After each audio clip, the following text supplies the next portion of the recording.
Welcome. This is a brand new podcast, and you guys have picked the best seat in the house.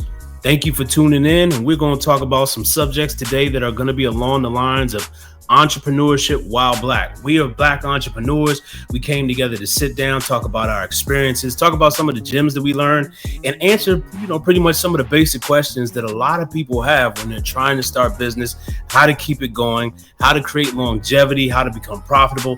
All these types of topics we're going to talk about. We got my main man here, my brother Racheem Sagay, to tell you all about it. He's a very successful entrepreneur right now. I'm moving more into that space. We'll talk a little bit about that later.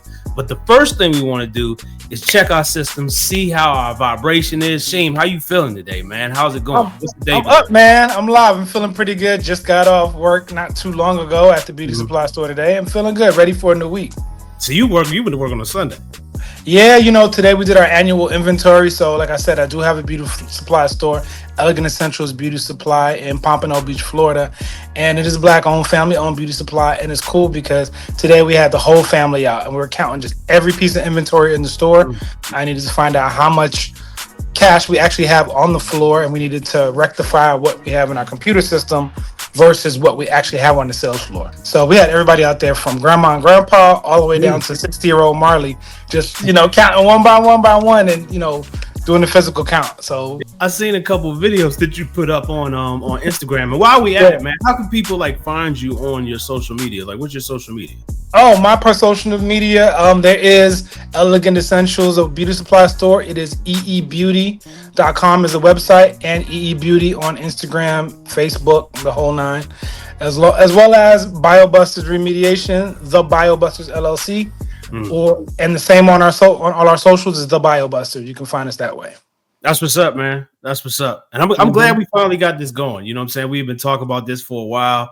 This entrepreneurship while Black whole theme, you know what I'm saying? We got a lot of friends who are actually moving in this area.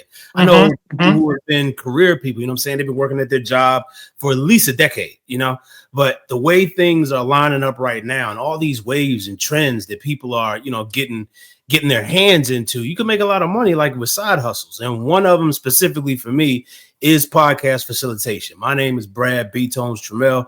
I have a podcast called the B-Tones Podcast, but I also offer my services of facilitation to those who are up and coming and want to start their podcast.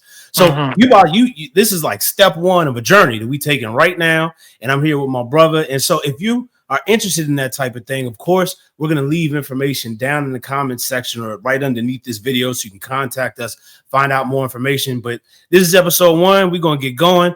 I got a couple questions for you, man, because it's I know you since college, and you was always, a very studious type of brother, you know what I'm saying? And I know we was both in biology. And I, unfortunately, when I graduated, I ain't do nothing with my biology degree. I went to government. I did a little bit of physical therapy for a while, but it was nothing that, held fast because I wasn't licensed, you know what I'm saying? But I moved from that into the government space, got a good federal job, and just stayed there for the time being and didn't really do too much. But what was kind of your inspiration to move out of your 9 to 5 and explain what that was and, kind of get into where you are right now? Oh, man. So, we left college and it was crazy because all along I thought I'd be a doctor. But then I spent the summer of my junior year, I shadowed a doctor and got to see what they do on a daily basis. And he was a DO. And seeing them go in and just manipulate bodies and touch people. And I just knew that was not the space for me. I had never, ever thought I could never see myself having that bedside manner and just, an old school doctor who went in there with no gloves on and just doing all the manipulation. I said, no, that wasn't for me. I knew the laboratory was where I was going to make my exit ramp. So I went into pharmaceuticals out of school, and I worked in the pharmaceutical space for a good 5-6 years. I worked myself up from associate scientist all the way up to a scientist 3. And then later in my career, I definitely made the change I went into the chemistry field, and I worked in a laboratory position there, and I really liked it. I worked for the 3rd largest chemical company in the country, actually. I worked my way up. I was the lead chemist. I was working in floor care, making cleaning products and all of that, working with the greats like Dow and DuPont. And I'm there, and I'm on my job. Yeah. And I liked what I was doing. It was a very cushy position. Had the company Amex card, the laptop, the phone, the whole deal. the benefits of 401k. Yeah. But I sat here and about 10 years in with this company, and I'm like, man, I report to the vice president. He reports to the president. There's not much room for growth here. This is it. This is your career. This is the next 20 years. You know, you get your Right. bonus at the end of the year. You'll take your vacation once a year and all of that, and kind of settle in. And I don't want to say I was greedy, but I definitely felt like I wanted more. I wanted more. I didn't know what Mm, it was, but I wanted more than just that. You know, right off into the sunset for the rest of the year. That wasn't it for me. So that being said, I pretty much um looked to my left and looked to my right, and the mold remediation thing kind of just fell in my lap. Unfortunately, my grandparents had mold in their condo, mm, and they were very, they're very old school, stubborn West Indian grandparents. And I'm like, I'm being a biologist, and I'm like, yo, something's not right here. You got an issue. And they were like, no, no, no, don't leave good enough alone or whatever. Long story short, and I can't say it was the mold, but due to certain health complications, within the next 2 years of them living in that situation, they both passed away mm, from various stomach issues. And we know that molds can present in lots of different ways. People, whether it be your respiratory issues, yeah. your digestive tract, all of that. And so I can't necessarily 100% say it was mold that took them out. They were in their 80s, but it was definitely a contributing factor. Mm, And then that to boot, when I saw the invoice when we finally got the motor mediation done, man, they hit the insurance for $20,000 for their, 1 bedroom condo for motor remediation and mitigation and all the other stuff. So I was like, man, one, people need to be educated about this, especially mm, people who look like us, black people. And two, there's some money to be made here. So I looked into it, looked into the qualifications necessary for it. And I went and got a license. My mom, invested in me. She gave me a $2,500 investment to get started. Bought some equipment, passed the test, got licensed. I already had the background because you need about 2 semesters worth of biology courses to get licensed in the state of Florida. Knocked it out the park, and it started as a side hustle. man. Yeah, yeah, yeah. It's always interesting to hear how people like fall into it, but and it's good to know that you like kind of had experience previously with the biology courses. You were familiar with certain chemicals. I'm thinking you in the lab like creating potions and stuff like that. Every time you used to tell me that, that's exactly what I would think about. I was like, this guy's back here creating stuff in the lab, blue and green solutions to clean stuff and stuff like that. Right. But it was interesting to hear, how you fell into it. Just talking a little bit about my background, how I got started in this. I have been doing, public speaking and radio and ministry type gigs like all my life. And people always would say, you should be behind a microphone, like doing something. And Right. before podcasting, like even took a wave, I was doing like these Bible studies, man, where we were going into reading, parts of the Bible that other people didn't have. Like we were finding different books of the Bible that were not in our regular Bible and reading them and breaking them joints down. And it didn't really get too much of an audience because I know the information that we were presenting was a little bit unfamiliar and strange to a lot of people. But the experience that it gave me just being in front of a camera, dog, that Mhm. was pivotal. You know what I'm saying? Because it's very different when you're having a conversation with just one person than when you're viewing, just looking into a camera. So it's interesting how we both fell into these types of things. And one things I Right. want to point out just for our viewers and listeners is if you have talents and skills that are outside of your normal 9 to 5, that maybe there are your hobbies or something that you're utilizing, find a way to monetize it, fam, or find a way to gain more knowledge and information about it so that you can be like, the SME, as we say in the government, the subject matter expert in that niche. If I know I got mold, or I know somebody's dealing with mold, I know what to call. And Right. mold is very serious, like my man said. So, I mean, I know that you mentioned, this was kind of like the motivating force for you to get out of, the 9 to 5 and start moving into your other business. But what was like the official process that you did to like get started in that? Like, what was the first step that you took? The first step that I took to get into it was really deciding. It took a lot of work up here to be like, yo, I'm gonna take this jump. I'm gonna, Mhm. kind of like, do you ever see somebody play double dutch where they kind of in that Yeah, back and forth and they just kind of jump in at that yeah. right timing? That's what it was. It was a lot of that. And then just sticking with it, just sticking with it. I mean, I always tell the story. I got licensed in November of 2018. And not knowing anything about entrepreneurship, just straight out there, I'm gonna get this business license, register my LLC. I looked online and said, then you need an EIN. I went and got an EIN number, opened a business bank account, and just kind of started doing the word of mouth thing, putting it out there, letting people know. My mom was a very business savvy person. She was always an entrepreneur. Always, she had many businesses, so she just knew a lot of people around town, and she helped me get my first lead. And my first job, I didn't get. No, my first job was my brother-in-law. Honestly, he gave me a chance. I started the business November, December, January. He just happened to have a water leak. He's like, "Hey, Racheem, come check this out." He showed me that opened the door for me. I Mhm. did my first job, just kind of stumbling through it because when you read a book and you to pass a class or learn something, you get the book knowledge, but you don't have the practical experience, so you go out That's there and right. do it yourself.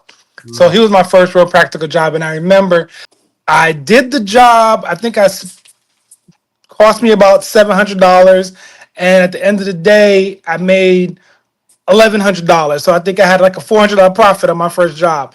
And I'm looking at this check like, woohoo! I got a Yeah, check for $1,000.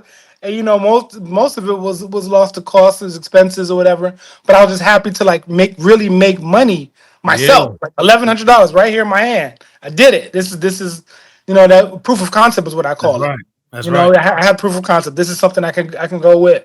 And then from there, that was January. I didn't get my next job for 4 months. And I'm talking about I'm trying to get out there, Google pages, and doing everything I can to get a job. And I'm new in the industry. People not necessarily going to trust you. You have no reviews. You know what I mean? You Right. just kind of a name, as opposed to the hundreds of other people in this industry, especially in South Florida, where it is a very, subtropical climate. We deal with a lot of humidity, a lot of rain in the rainy season. There's a lot of business, but there's also a lot of remediators out here. Yeah. So that being said, I was ready to quit. I was ready to call this, like this. Maybe this is not for me or whatever. Because remember, mind you, I'm still going to my day job. I'm still going to my 9 to 5, and I'm trying to do this nights and weekends or whenever I can. I don't have a work van. I'm throwing everything in the back of my family SUV, all my fans and blowers and all this other stuff. And I was just like, right when I thought it was over with. I got a job, and then one turned into two, and I started doing about one a month. And then I linked up. I made it, and this is networking. I met just the right person. I met a public adjuster who kind of just started feeding me leads, and next thing you know, in about 1 year, about a year and a half later, I was making more from this quote unquote side hustle than I Mhm. was from my regular job. And this is right when COVID hit in 2020. Yeah. So the blessing in COVID was that all non-essential workers had to stay home. Right. Multi-mediation is an essential business, Oh, so I was able to keep going to work, and not just that. People now, everybody's at home, and now that leak under your kitchen sink that you've been ignoring because you've been too busy. Now everybody right. has time to address all their issues at home. All the Yeah. guys are walking around like, what's that in my ceiling? And business kind of just took off. COVID Mm. was I was able to go to work and then mind you, it's dangerous because you're going into people's homes. Right. But of course, personal protective equipment. We were wearing masks, gloves, full head to toe plastic covering, Tyvek suits. Like a hazmat. But yeah, hazmat suits. But the fact of the matter is, I'm raking it in because people are home. They're taking care of these issues that they know they've had for the longest, and I can go to work. I'm an essential business. So Yeah. COVID helped me take that business to the next level. And right at I think August of 2020, I quit my 9 to 5 after 8 years as a chemist for like I said, one of the biggest chemical firms in the country, and I went full time. And Mm. that was 5 years ago. I ain't looked back since then. Man, it's wonderful how you can look back and see like the steps that took it, but not only that, the steps that were taken, but like the season in which you came to almost like that brick wall. You know what I'm saying? And as an entrepreneur, you're gonna deal with that. You ain't gonna win off the first try. Mm-hmm. Let's get that right. Matter of fact, let me stress the importance of this. You don't want to win off the first try because then you ain't learning nothing. Well, it wasn't like it was easy. It was a lot of hiccups along the way, a lot of stresses Right. That's what I'm because it was saying. hard. It was so hard because you gotta get up and you got a job where you have to be focused. I'm a chemist. I'm formulations and I'm in meetings and I'm meeting with these big companies. Then you get off work and it's work time. Yeah. You working from 5 to 12, 5 to 9 every single night to grow this business. So Mhm. that's the other challenge. You losing sleep. Oh man, I don't think I slept for like 2 years. You losing sleep while you're trying to grow this thing, but it becomes your passion. Right. Right. It's definitely for me. I think the first 2 3 years of starting a business, it's the honeymoon phase. It's like when you get to know that lady or that guy, and everything about them seems amazing because it's so much fun. Everything's new. You get to make a new logo, a new website, a new bank account, a new this, a new that. Everything's fresh. Everything's scratch. New business credit. You get a whole new credit. Zero credit. Perfect credit score. Yeah. Some people wish they could. Some people wish they could start over with that. So Right. everything. It's like having a brand new baby. The hiccups and the failures that you experienced along the way, they made the journey richer, but you learned a lot from them. What are some of the things based on, because I know you said you gained some knowledge from like other entrepreneurs who, were busy. What are like one or two of the things that you implemented into your business because you saw other entrepreneurs successfully implementing them and doing them themselves? Just that stick to itiveness. You have to have the attitude that every single day you got to pour into this thing. It Mm. literally is like your baby. For people who are parents, they know what it is. It's like when a baby's brand new, you just sitting there, you looking over them, you watching them sleep. You know what I mean? Like you literally want to make sure their heart is beating, like they're your everything. And then the business was like that in the very beginning. It's like every free moment I got, I wanted to be seeing what I could do to improve things. And the other thing is like, as people who go to our 9 to 5, there's some days that you maybe you had a long night. You're just not with it. You're not giving it your best. Right. You're giving it your 100. At work, you can skate some days. You can sit, close your office door, or sit behind your desk, or work from home, or not give it your A1 effort, and nobody's Yeah. gonna really know. But when you do that to your business, you're hurting yourself. You know what I mean? When Yeah. you Yeah. Yeah. when you Yeah. mail it in, or you take a day off, you're feeling that. Yeah. So the Yeah. ability to every day give it 100, it's hard, but you're doing it for a reason that's greater than just getting a check. Mm. So there's more love in it, I guess. Consistency. And there's no motivation for that. Motivation is great. Like you can listen to speakers or videos or whatever you do to get your motivation. But motivation it really is, it's temporary. It's a feeling. It's really more discipline more than anything else. Discipline. Yeah, It's man. discipline, not motivation. Yeah, I just finished watching an interview it's like a couple days ago it's by Robert Herjavec. He's one of the sharks on Shark Tank. And they Okay, I asked know what you're talking him, about. yeah, they asked him what is like the top three things that you notice, about other billionaires or very successful entrepreneurs. And he Hmm. said, first of all, they're very, very knowledgeable about that one specific niche and Right. thing, and they obsess about it. The second thing he said, they never get tired of learning.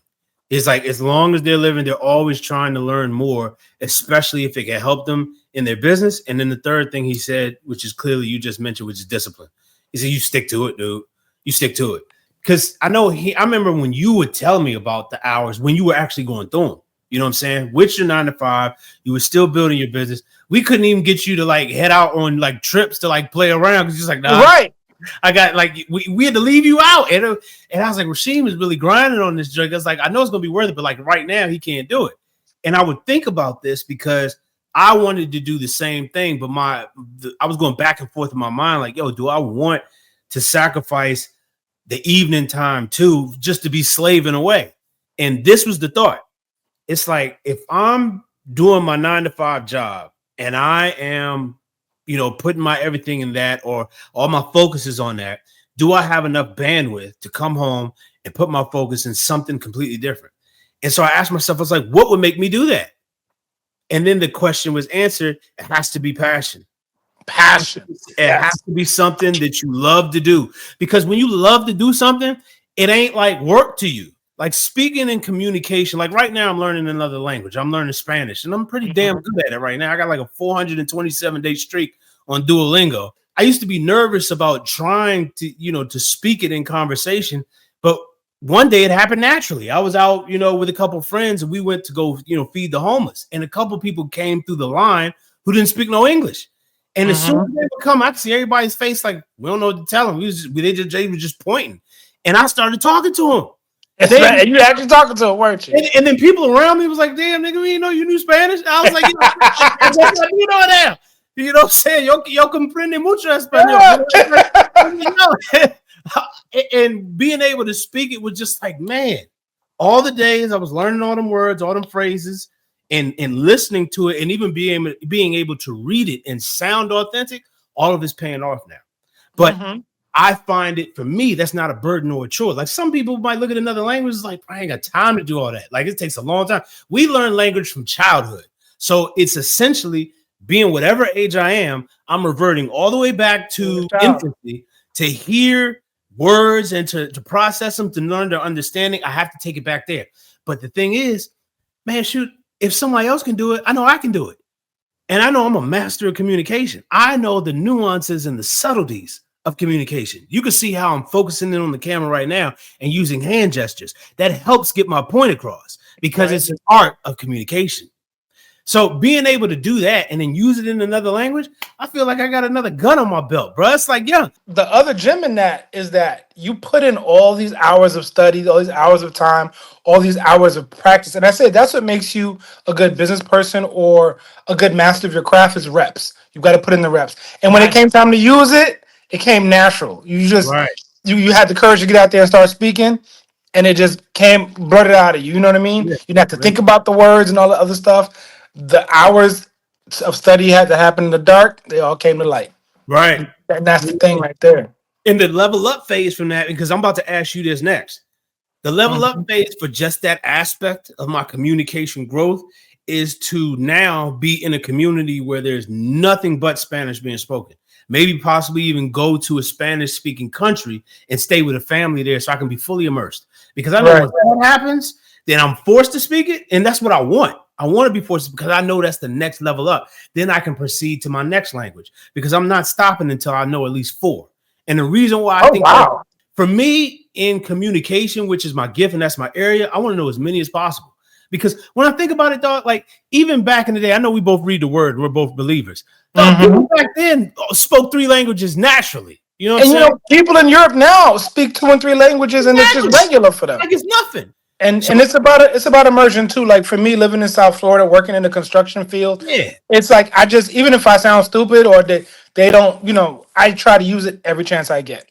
Basically, I just immerse myself. I see a Spanish guy, I try to speak Spanish, and they laugh or whatever, and I just always use my little one-liners, you know. And then I learned to the point where we go out of the country. You and Kavan seem to think that I'm the Spanish expert, and it's just basic. I took a couple of years in school, but it's basically I just use it in everyday life, and I low key speak a little bit of Spanish. You know what I mean? I wanted to ask you a question. What's good? Because I know we're close, and for a while, you know, you were thinking about debating, making that jump. What was it for you? What was it? Was this one particular thing that made you say, "Hey, now's the time"? Something happened in your life. What made you make the jump into entrepreneurship? Well, I mean, just to clear it up for those who haven't heard and those who don't know, there recently was a government buyout program that President Trump signed in effect like a couple of days after he got into office, where he offered a buyout to all federal employees to where they would have a deferred resignation all the way up until September 30th, which is the end of the fiscal year. And the government would continue to pay them. They would continue to accrue leave, all benefits and retirement would be maintained, but they would have the choice to leave the federal government if now was the time. I have been praying 2 to 3 years prior to this year for an exit strategy. I put my trust in the Most High and I left it alone. But the thing that motivated me is for at least the past 2 years, I have gone ham in self-development. I'm talking about reading books. I'm talking about studying so much so that I got promoted in October. I got a whole new grade level just like 3-4 months ago, just because of everything I was learning, the initiative I was taking. And it came on account of, I got to give credit to this guy. He's a supervisor of mine. He's a retired Army veteran, and he came to work, you know, for the federal government. And he's a black man, you know what I'm saying? So he saw me doing stuff that I could do in my sleep and not really being engaged. And he came to me one day, took me out to lunch. He's like, "Look, man, I know you got more to offer. I've heard you speak. I've heard you do this, that, and the third. come work under my team, and I'll make sure you get your next grade increase. And we started mentoring me and telling me what to look into and stuff like that. But not only was I progressing there, but I was progressing outside of work too, with the communication, with the podcasting, with the ministry, with anything that had to deal with me in front of a microphone. I was doing it because I know that's what I've been put on the planet to do. When you are aware of your gifts and your talents and can't nobody shake your faith in that, you better go and work to develop them and make them even better. We watch athletes, we watch people on TV who do things like comedians, like that. Them people didn't start off great, but they had a talent. And what they did was they kept progressing and moving in that talent. And now we pay them just to see them display their talent. You know what I'm saying? Exactly. And so when I knew I wasn't doing that at work, and when it's kind of like what you said you saw yourself in a position and it had a ceiling. Yeah. Like, no, I can't get past this, but I want more. That's how I had. I was like, I don't really want to climb the GS ladder, even though I could and get paid a whole bunch of money. But I saw what came with it, man. It wasn't motivating. It was like, all right, I get that high, and then what? What am I doing? Am I really making an impact? And I didn't feel like I was there. So I made the decision, man. Dude, some people, even this week, there were a lot of people who were on phone calls and meetings. There were tears being cried on live meetings because people felt like they were being pushed out. People didn't know what else they had to fall back on. But me, I had stuff. I had irons in the fire this whole time. I was like, lined up. Exactly. And I'm glad the timing came when it did, because 2 years ago I ain't had the irons that I have right now. And you know what? The craziest part is we talked about it. I watched you pray for it. I watched you pray about it. I prayed with you about it. I prayed for you about it. And God does it in a way that you can't give anybody else the glory but him. Like, man. Who could have thought that a new regime would come in and say, "Hey, here you go, Brad. You wanted your exit strategy? Sky's the limit." Set up and ready to go. Those who are watching and those who are thinking, think about how your life is lining up. Think about the stuff you got in your back pocket, if you have anything at all. And if you don't, now's the time. And you know what? I do want to give a disclaimer, because we as entrepreneurs, sometimes we get up here and we start talking about this entrepreneur life, and it gets glamorized by those who are working at 9 to 5. It's not all sweet. And I would not tell anybody to just quit your job and become an entrepreneur flat out the next day. You got to set this bad boy up. You got to get it lined up. You got to put your eggs in a row. I wouldn't say anybody should even leave their position without 3 months to a year worth of living expenses, because you just never know. Like, I wanted to quit my job probably 6 months before I actually did it. My wife was like, "Babe, are you sure? Are you ready?" And that's my balance. That's my partner. I'm a risk taker. She's more of a safety net type of person. But like I said, I had what's called the social proof. I had the proof. I said, "Look, babe, look. I brought in 6 months of my salary in 1 month." I was like, here it is, proof of concept. You know what I mean? But you got to have that before you take that jump. Don't take the leap until you have a firm foundation. That's my advice to anyone out there thinking about it. And as we, coming to the tail end of this conversation, one thing you're going to find out for sure is that as we progress through this podcast, you're going to learn more gems on how to take that leap. Because you may be thinking to yourself, well, what's the first step, this, that, and the third? But we getting there. And this is just step one. But before we jump off this junk, I got to ask you, man, if I'm in the elevator and you coming in with a pitch, I need to hear your 5-minute elevator pitch. So I'm a potential client, I'm a potential opportunity, a potential prospect. How are you approaching me in business in regards to your business and me getting some of that business? Easy enough. How you doing? My name's Racheem Sagay with BioBusters Remediation and SNS Contracting.